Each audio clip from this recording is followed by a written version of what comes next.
Hi, I'm Steve Patelli, I'm Jay Joseph. and this is the second in our series. Today we'll be talking about twin studies, specifically twin studies related to psychiatric diagnoses like schizophrenia, depression, bipolar disorder, etc. As people who have been here before know, Jay Joseph is very well known as a critic of twin studies. And so this will be more his show than mine, but hopefully I'll have a few things to say as well. Yes, we're going to talk about psychiatric twin studies today, as Steve mentioned, related to psychiatric disorders. Just one disclaimer, we'll talk about psychiatric disorders, not necessarily meaning an endorsement of the concept of validity and reliability of psychiatric disorders, but since psychiatry uses these terms and have done studies on them, we'll just use them today. So I am a clinical psychologist, so I work, clinically with people, and as a sideline, I do a lot of writing and research in the area of genetics of mental disorders and behavioral genetics, behavior in general. And so I've written 3 books, and the last one is called The Trouble with Twin Studies. It came out in 2015, so it's a lot about twin studies and psychiatry. Also, reared apart twin studies, which we won't be talking much about today, maybe just a little bit. But twin studies in psychiatry and how they're used to promote the idea that psychiatric disorders have a genetic basis. So the idea of twin studies goes back to Francis Galton in the 19th century, and it was developed in the 1920s, what's called the classical twin method, which compares identical, also known as monozygotic or MZ, I will call them MZ for the rest of this discussion, versus fraternal, DZ, dizygotic twins, which I'll call DZ. It compares the concordance rates of these groups of twins and attributes any difference in behavioral resemblance, which usually MZ twins resemble each other behaviorally more than DZ twins.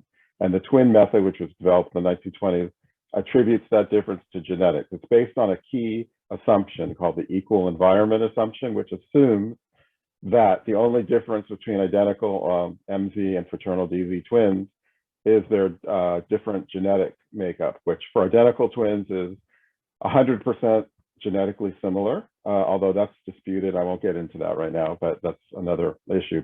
And dizygotic twins, on the other hand, are only 50% genetically similar. So it's 100, like ordinary siblings who just happen to be born at the same time.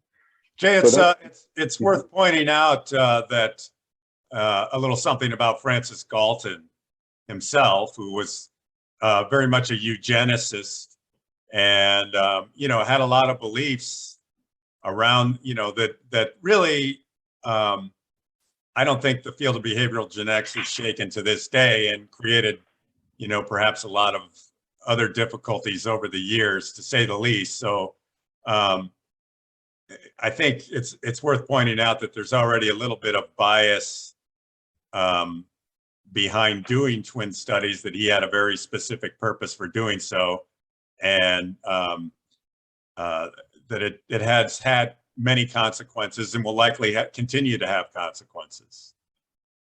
That's true, definitely true. And I think most twin studies are done by people who already believe that genetics is very important, and they're looking for a method to support that view, to give supposedly scientific evidence in support of that. Most people already have a genetic bias when they do these studies, historically and currently. Which there's nothing wrong with bias. We all have biases. It's just that they should be acknowledged and recognized, instead of a lot of researchers pretend they don't have biases or they don't have any effect on the research or conclusions, and they do. So it's a normal, natural part of the human existence. It should just be acknowledged, rather than believing that they are the objective ones and the rest of us are, ideologues, I think would be. Yeah, very common. Or anti-science. That's another right. claim. Yeah. And anti-psychiatry, I hear that a lot from people as well. I mean, I've been called in print by twin researchers anti-science because I question some of the main assumption of twin research. So the main assumption of these twin studies is that as I think I mentioned, it's called the equal environment assumption, or the EEA, which states that identical and fraternal twins, MZ and DZ twins, grow up in the same similar environment. These are all reared together twins, of course, as we mentioned. And that the only difference between them could be that is that identical twins, MZ twins, are more similar genetically. All the evidence that exists refutes this claim. Identical twins are raised to be more alike. They model each other's behavior on each other. They're treated more alike. They look alike. They're raised to be two halves of the same whole. They experience identity confusion, attachment to each other to a far greater degree than DZ twins. So what critics argue is that this greater environmental similarity of identical MZ twins can account for their greater behavioral resemblance, which in psychiatry uses the concordance rate method, which really means when one twin, let's say for example schizophrenia, one twin is diagnosed with schizophrenia, if the other one is also, they're considered concordant. If one twin, the first one is and the second one is not, they're considered discordant. So in psychiatry, they're really, psychiatric twin studies are all about comparing these concordance rates for twins. And I'll point out too, as a psychiatrist, that the training we get, and I mentioned this in the last episode, and I think it's worth saying again, is that if you have one person you see that is diagnosed with a specific mental health disorder, of whatever kind, and then you come across the twin, or you hear that the person has a twin that was diagnosed with something, there's very much an expectation that you are to give that person that same diagnosis, unless you have some compelling reason to give a different diagnosis. So there's a bit of a circular aspect to that, and when you're talking about concordance rates, in the sense that if I was in a board exam and I interviewed a patient for my board exam, and they said they had a twin brother that was schizophrenic, and I didn't at the end of that exam say that this guy is probably schizophrenic because his brother is, or at least give a very strong weight to that, I would most certainly fail that board exam, because that is the expectation. So in that sense, not equal either. There's no equal environment, because the environment is that a psychiatrist perceives the situation differently when it's identical twins versus when it's dizygotic twins. And they often won't even know that the person has a twin brother if they're not identical. Yes, especially in the early studies, psychiatric genetic twin studies, that was definitely an issue, because diagnoses were not made blindly. They were made by genetically biased researchers who were not blind. This is up until, say, the mid-1960s. The first psychiatric twin study was published in 1928. So in those studies between 1928 and the 1960s, they were made on the basis of non-blinded diagnosis, and they reported much higher concordance rates. For example, one of the more famous ones, there's only about 5 or 6, but Franz Kallman reported 86% MZ concordance for schizophrenia, age corrected. That's pretty high, but these were non-blinded diagnoses by a researcher who was very genetically biased. In the more recent studies, that's not as much of an issue, because supposedly they're unblinded. Non-blinded, they're using diagnostic criteria that supposedly is more objective. But then you see a lot lower concordance rates. So the older studies were more, 50 to 85%. The newer studies since the 60s, really the average is in the mid-20s as far as MZ concordance. So 75% for schizophrenia. So 75% of the time in the more, better performed studies, one twin has schizophrenia, the other one doesn't, about roughly 75%, 75% of the time. And so, this is something, when the studies are more methodologically sound, the concordance rate, MZ concordance rate, goes down. But in all cases, MZ concordance for every behavior, every psychiatric disorder is more similar for MZ twins and DZ twins. The key question is why? How do you explain that? And twin researchers say that, the genetics explains it. Critics say, no, the environments are very different, so you really cannot say whether it's genetics or environment, that the greater environment of MZ twins can completely explain their higher concordance versus DZ twins. So this is really the key point, the equal environment assumption. And this is what twin researchers and critics have been debating for probably about 90 years, I would say. So what's gonna convince them otherwise? Because you see a lot of old studies historically over the years. I think I've mentioned like the Stanford prison experiment. There's various studies that have been lauded for many years, and then all of a sudden they'll suddenly kind of tell us that they were invalid in some way, shape, or form.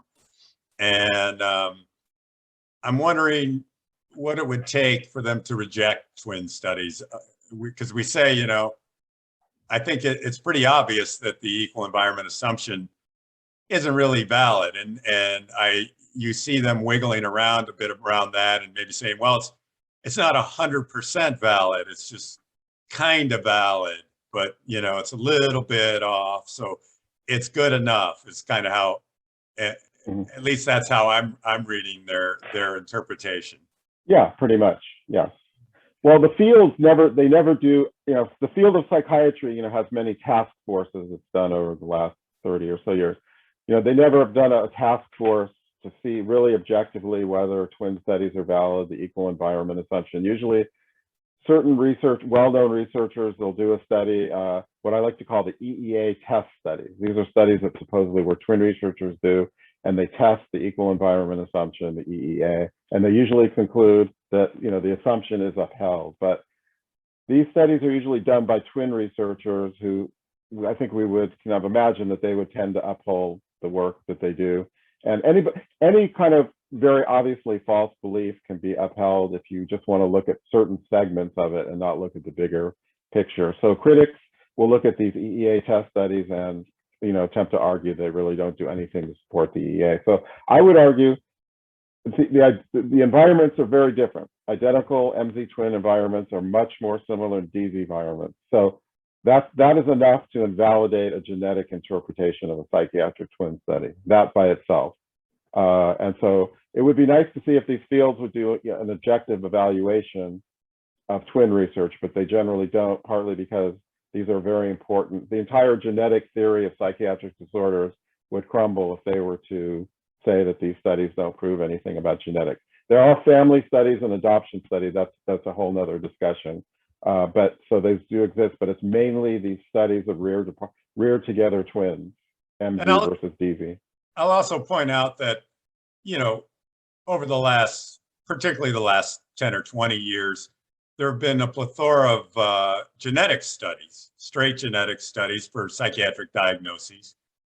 And if the twin studies were valid as claimed, these studies should be showing us all kinds of, you know, a multitude of genetic variants that gives us a very significant heritability for these disorders. And that hasn't happened. Quite the opposite has happened. And effectively, I would argue, they have negated twin studies. And for whatever reason, rather than accept this fact, there is just the concept of the missing heritability, that somehow they're going to find this, but they haven't quite found it yet. You know, why these genes aren't appearing when they do these studies, and that in the future they'll come up with them. And they've been saying that for half a century. I think people, Indeed. when they read these gene discovery claims, they go back to the 1970s. Twin studies were supposed to establish the genetic basis, so we'll go out and find the genes. The 1980s is when they really thought they were going to find all the genes, and then they were like the researchers were very disappointed. So people will read claims every day, the new genes discovery. They're all false positives. They don't hold up. They're all association. They don't even say anything about that the gene causes something. It's just associated with it. They're false positives. They go by the wayside. They're forgotten. And there's a long history. I think that's really the main issue of these studies, is the long history of thousands and thousands of false positive studies reported in the media. People read these media reports and believe the genes have been discovered when they have it. So for psychiatric disorders and behavior in general. And I think there was this kind of a second wave for the genetic studies when the Human Genome Project started in the 90s and early 2000s. And there was kind of the assumption that now we're going to map the whole thing out and it'll be a matter of time before we find these genes. So you and I have watched this in real time for probably the last 30 years, I would say, between the two of us. So it's a little frustrating to watch it, and they keep saying this and more promise, and it never comes up. But the point here is that the twin studies are not confirmed by the genetic studies. Right, and vice versa. It's the DSM-5 psychiatry's psychiatric diagnosis Bible. The 5th edition came out in 2013. It was originally designed to be based on gene discoveries and biomarker discoveries for psychiatric disorders. That was the entire purpose of it. It was going to have a new diagnostic, multi-axial diagnosis based on genes and biomarkers. But what happened was none of those came, in the wake of the Human Genome Project being completed. So by 2013, they basically published the 5th edition of the DSM with a press release saying, you know what, we thought we were going to find all these genes and biomarkers, and we're still waiting. That was actually their term in 2013. We're still waiting. We haven't found anything, so we're going to publish this DSM. We're going to eliminate the multi-axial diagnosis because there wasn't anything to put in there because we haven't found any genes or biomarkers. I would argue, and I think, Steve, you would agree, we're still waiting, quote unquote. We're still waiting for gene discoveries. But if there are no genes, there will be no discoveries. In DSM-6, Jay. It's going to be in DSM. Yeah, in DSM-6, right. Yeah, right. Well, I think the new edition of DSM-5 is coming out very soon, a revised edition. It would be interesting to see what they do with that. But if, the very simple point, if there are no genes to discover, they will not be found because if they don't exist. So I would argue there are no genes. There's no evidence that there are genes that cause psychiatric disorders. This is contrary to mainstream psychiatric position, that there are, although twin studies is the main evidence. That's why they search for these genes, because twin studies has shown, they believe that have shown that there's a genetic basis. But when they look for the genes, they couldn't find them. I'm sorry, I would also argue that the genetic studies, if you don't want to say they've confirmed what you just said, they are completely consistent with what you just said, that they're not going to find these genes. So, one thing I wanted to discuss today before let me get into this was heritability, because we talked a little bit about concordance and heritability in our schizophrenia discussion last time, and I wanted to expand a little bit on that because we didn't really go into heritability, and I think it's important because these large heritability numbers are thrown around as evidence for genetics. So first of all, just to discuss what is heritability, and I mean the term heritability has been around longer than our understanding of genes. So, all right, so I'll give just a basic definition of heritability. Heritability is a statistic used in the field of breeding and genetics that estimates the degree of variation in a phenotypic trait in a population that is due to genetic variation between individuals in that population. So there is a lot of wiggle room in a definition like that, and that's what I kind of want to explain here. So I'm going back to, we discussed a Danish study that had concordance rates and heritability in our schizophrenia talk that we did last time, episode 1. And I'm going to go back to that particular study. So I'll put a link to one of my blog posts that discuss that study and a few others in case I get into those.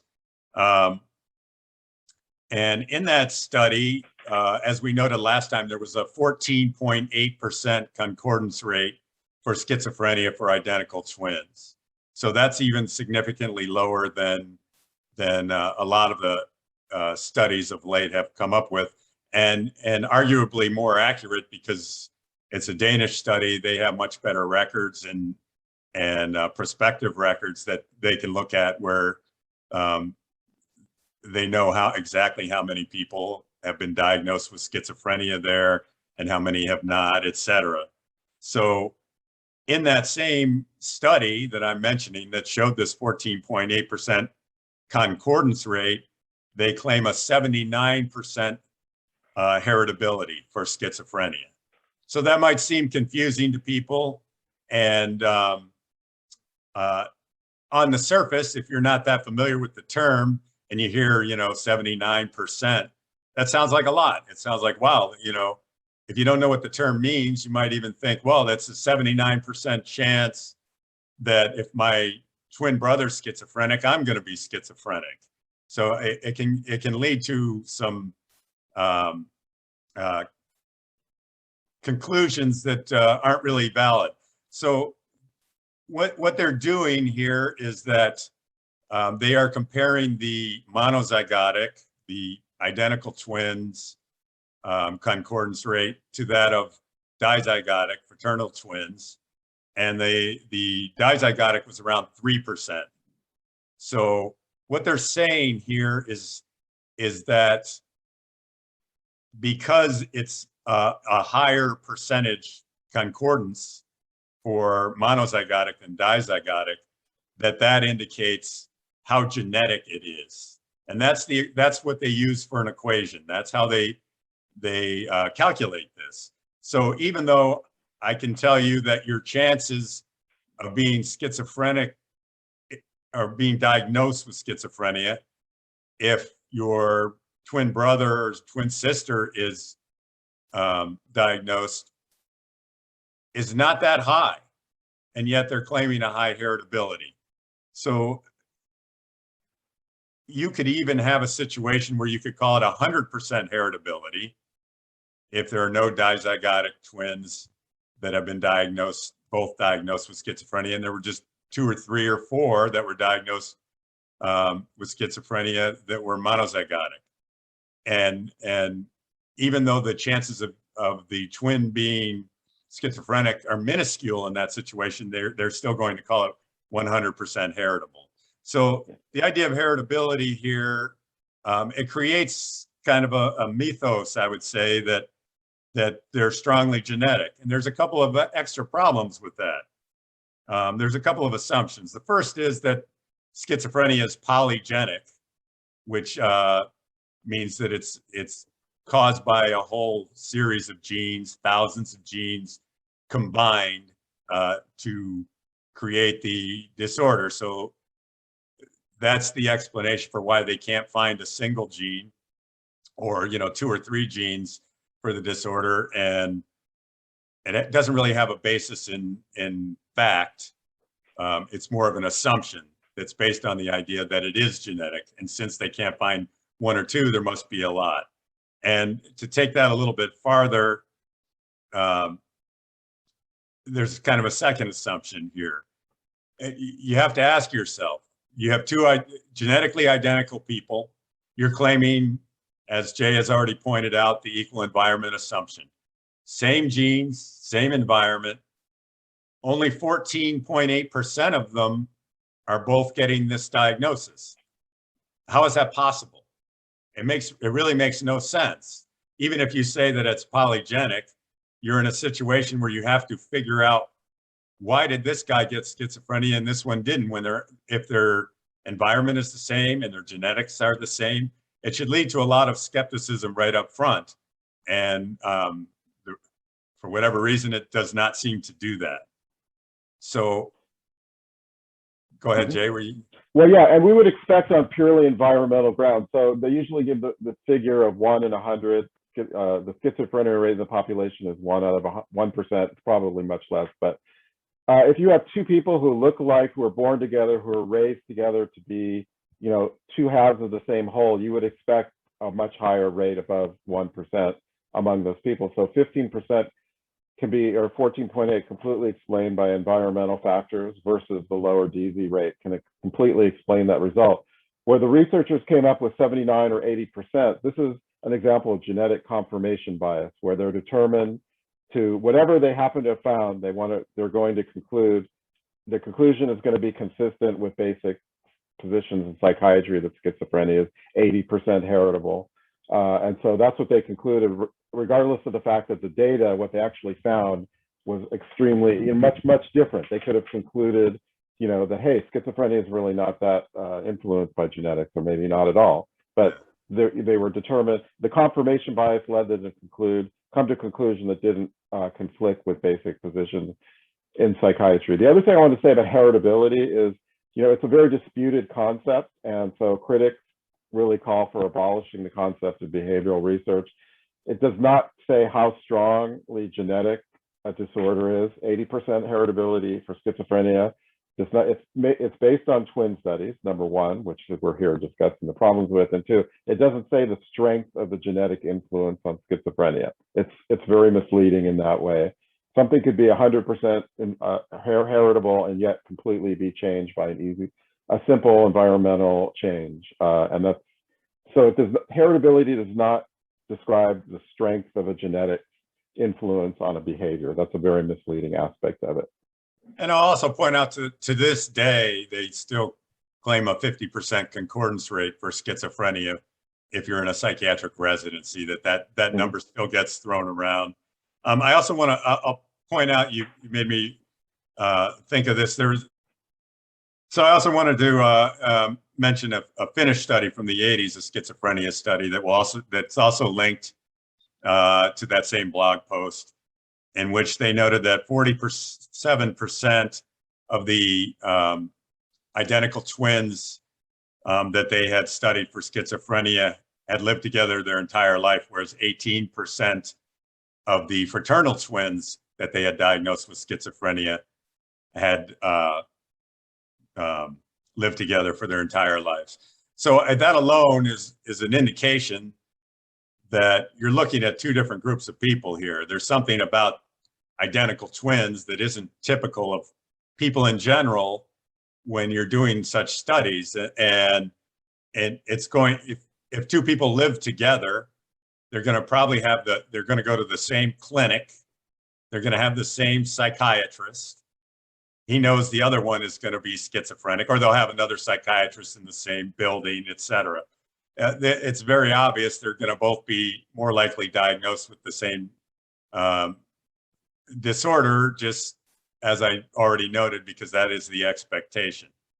So that alone, I think, is a good indication of how you can get from 3% to 14% difference in a schizophrenia diagnosis. So you already have a pretty good explanation. Even just with that, I mean, there are probably a lot of other factors involved for why these two groups are going to have a different rate of diagnosis, and instead they're assuming it's because of the genes specifically that this is a difference.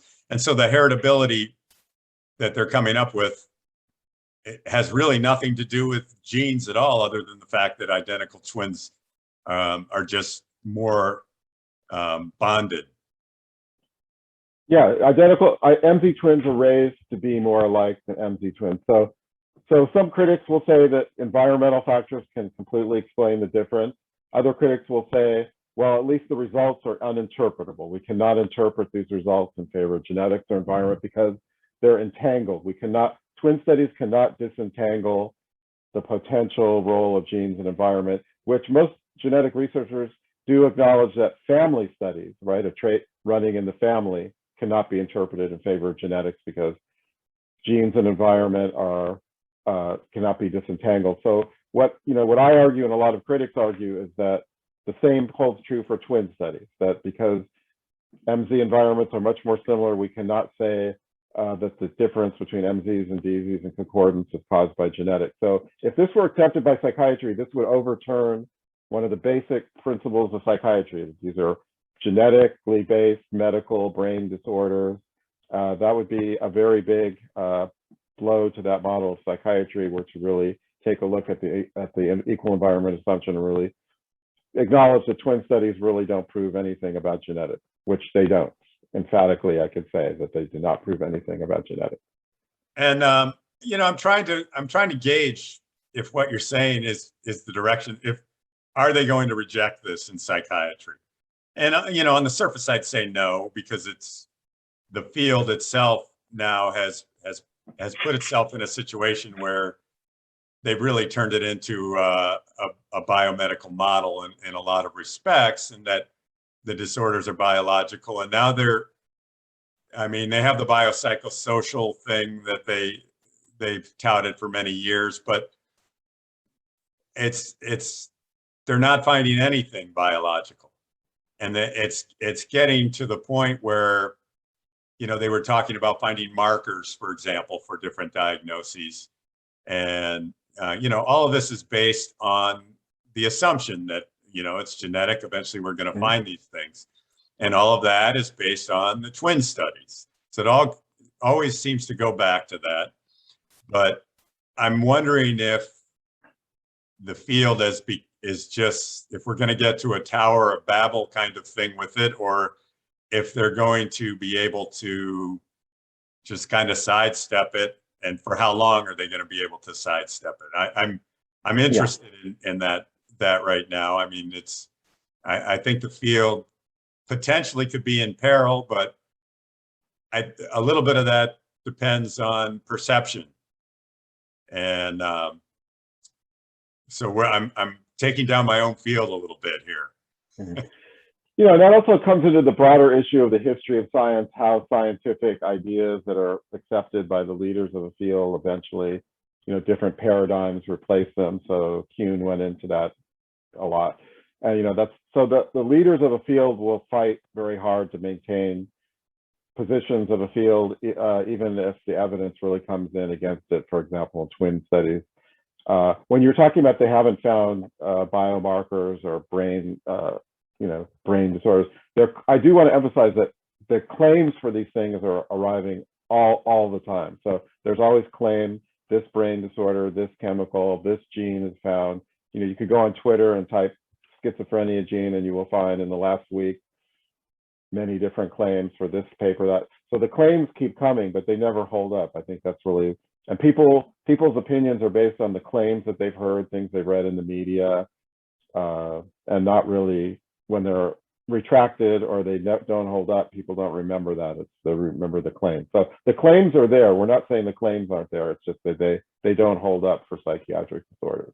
And that's what I like to call a kind of a shell game, because it continues to pump the field, to pump the idea of these things being true by glomming on to whatever the latest study is, since it has yet to be either replicated or refuted. None of them have ever been replicated.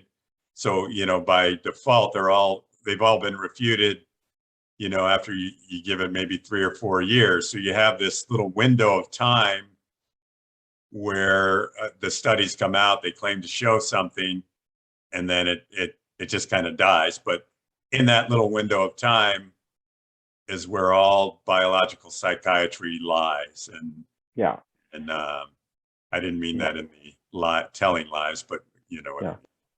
Yeah, the big claim in psychiatry were they did these candidate gene studies. So, in the 80s, 90s, and 2000s, and they're now universally viewed as this was a disaster. We didn't find anything. It was massively disappointing.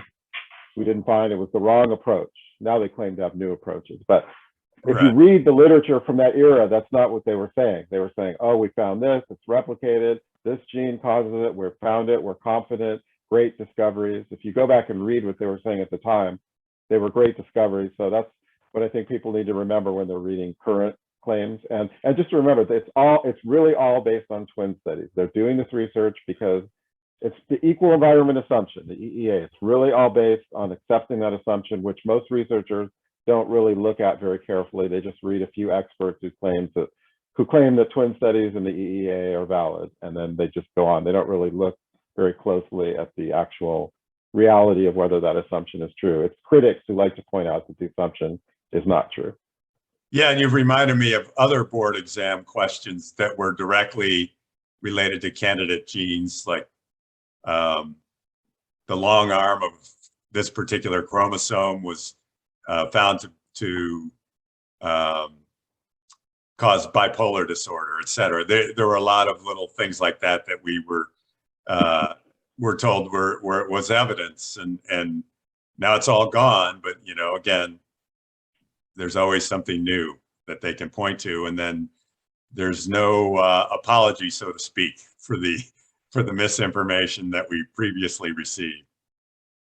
Right, and it's usually in the context of this new method. Okay, yes, those methods, but this new method, now we're really finding, or now, it's always in the context of now we really know, or we're finding it, this old one. But, I would argue in 10 years, they're going to be saying the same thing about the new method. Because if there are no genes, the reason they say, I'm repeating myself, but the reason they believe genes there, we're not talking about adoption studies right now. That's another issue. There aren't nearly as many of them in psychiatry, and that's a whole other extremely problematic area.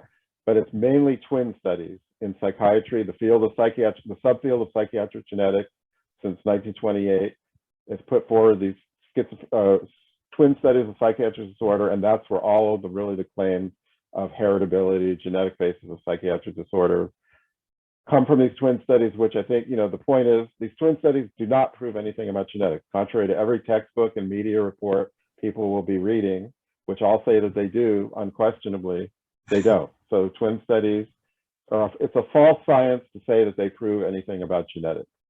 And again, we're talking about reared together twin studies. There are reared apart twin studies. That's another discussion, which maybe we'll have in another video. But these are all studies of twins who are reared together. They grow up together in the same family, and you cannot say that genetics causes MZs to have higher concordance rates than DZs. That's a false conclusion. So twin studies, cut off the head and the tail dies. And that I think that's where I'd like to go with this, that we have everything, it starts with twin studies, everything that falls after that, it's always that's the premise, that the twin studies showed it. Therefore, this has to be like this and this has to be like that. There would be a whole different set of conclusions if there were no twin studies, and if they just focused on the genetic studies themselves, which are not really finding anything. And then they would have to give it up. But the twin studies are keeping it alive. Yes, a lot of times you'll read people say twin studies show this. Twin studies don't show anything. Researchers interpret the results saying that they show this. The twin data don't prove anything about anything. It's how you interpret it. It's the story scientists tell about it, and critics, and how they interpret the data. Twin studies do not prove anything about genetics. It's what researchers conclude on the basis of the results, based on accepting. There are many other questionable assumptions about twin research. We just focus on the most controversial one. I'd also add that before twin studies, all the genetic theories were very prominent before twin studies. It was based on family pedigree. So they would say something runs in the family. Probably people have seen these pedigree charts from 100 years ago. So running in the family was considered rock solid evidence that insanity, quote unquote, mental disorders were caused by genetics, long before twin studies existed in the 1920s. I think there was also a lot of, you can even say racist, but I would say more aristocratic mindsets that went along with the idea of pedigrees, and that certain families,